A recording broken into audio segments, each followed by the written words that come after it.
night out on the 17th, and Angie, gift donations. Um, yeah, you guys have any questions, ask the coach. We'll give you info about any of that. We're kicking off our day with our individual warm up. We have some hamstring activation with a hamstring floss. Sorry about that. 5-inch warmths and 10 double leg glute bridges. That one you lay on your back, driving through your heels, squeezing your butt at the top, and then you do the same thing single leg.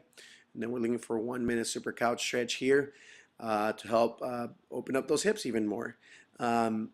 Group warm up, we're going every minute on the minute for 8 minutes. You're going to choose anywhere from 10 to 30 double unders and then 3 to 5 burpees. This is a really fun warm up. One of my favorites to hone down the skill of double unders.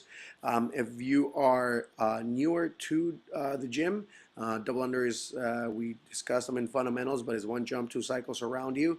Our intention of this little warm up is for you to get your heart rate up and make those even 10 double unders difficult through the burpees and the double unders, but having enough time so you recover a little bit and finding a nice little groove with those double unders, finding consistency. If you're constantly getting 10, that's good to see.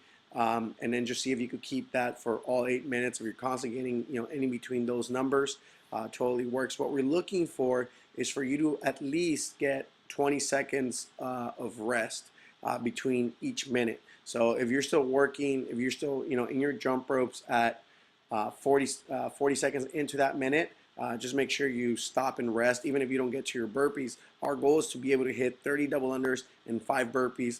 Hopefully getting those done under 30 seconds, really, really high intensity, and then having about 30 seconds of rest. That's ultimately what we want to see. And then being able to possibly go unbroken each time is what we want to see with that. So eventually we will all get there. I know there's a few folks out there that could hit that no problem. So for you guys, just crush it. Everybody else, keep grinding away. Part 1, we're going to be doing deadlifts, 3 reps every 2 minutes for 10 minutes.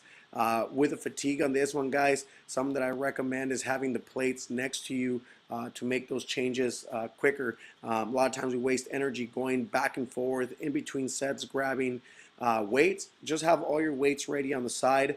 And so when you lift, you change weights and then sit down. I often like to use the deadlift plates on the ground just to sit on them, let my heart rate come down, and get mentally ready for the upcoming heavy set. So try that strategy, see how it works.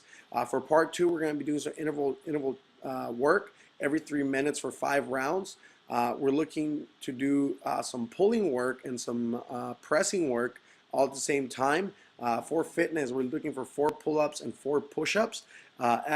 Make those 4 and 4 challenging, but to the point that you're not being stuck there for too long. We want to keep this relatively high intensity, but we also want to challenge yourself. So it's one of those, you've got to find that intermittent movement that's going to allow you to get what you want out of this specific workout. After that, we're going to go into 10 dumbbell push jerks. The push jerk is going to be a dip, a drive, and as that weight's going up over your head, you dip your knees and re-drop underneath it. Just a slight about a quarter drop. For you guys that are new to our gym, if that sounds too confusing, all you have to worry about getting those dumbbells from your shoulders over your head, and it's easier by using your legs. So whatever just makes it easier. After you're done with that, you're gonna get those dumbbells, put them on your shoulders, and then you're gonna lunge across gym length there and back. And if that weight's too heavy for you to constantly be moving through those lunges, you could go no weight or maybe 1 dumbbell if that's what suits you for that workout. Performance, we're looking for exact same thing, but we're prescribing a weight, 35 and 25 pounds for this one. That will make you get the little RX button. For competition, we're looking for 4 muscle ups. These aren't meant to be done in the ring, but if you don't have ring muscle ups, or if you feel that you're going to be wasting too much time resting for you to be able to complete those muscle ups, maybe a substitution like getting bar muscle ups works, or bringing down the number of muscle ups. So maybe 2, 1 even for depending on the individual where you're at. So just find that intensity is going to allow you to work through this one. 10 dumbbell push jerks after that at the heaviest weight that we're prescribing for today at 50 and 35 pounds. And then 2 times gym length dumbbell front rack lunges. Arms are going to be tired Really focus, find a nice sweet spot for you to carry those dumbbells in the front rack position, and for you to keep that core nice and tall and able to breathe through it. So find what works for you with those dumbbells for that workout. My goal for you guys is to at least have 30 seconds to a minute of rest with this interval, like a 2-to-1 work to rest ratio.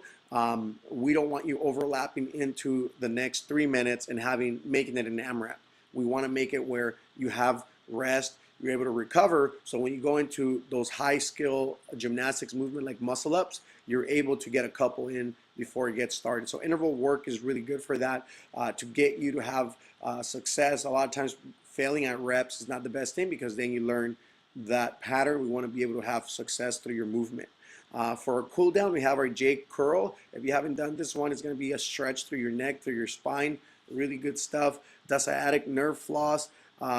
Really recommend you checking out this video. It's going to be essentially what it is a hamstring stretch with a foot flexion, and then dorsiflexion at the end, which is pointing your toes up in this direction. And what that's going to do, the way by activating it through that pattern that the video shows, you're going to get a nice solid stretch through into the nerves, into the sciatic nerve, into the muscles.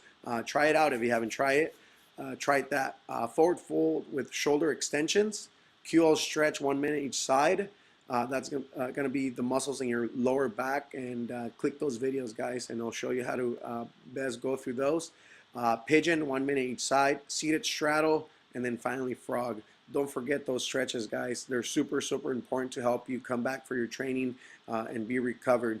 So even if the coach has to move on to the next class and they can't be there to stretch you out, we added links, and hopefully we'll repeat a lot of those stretches and then add, depending on what we hit the day before, specifically for that day, to kind of help you recover from that. So it's important for you guys to hit those up. If you guys have any questions, drop me a comment on the Facebook group, or send me an email, and we'll get back to you. All right, guys. See you guys at the gym.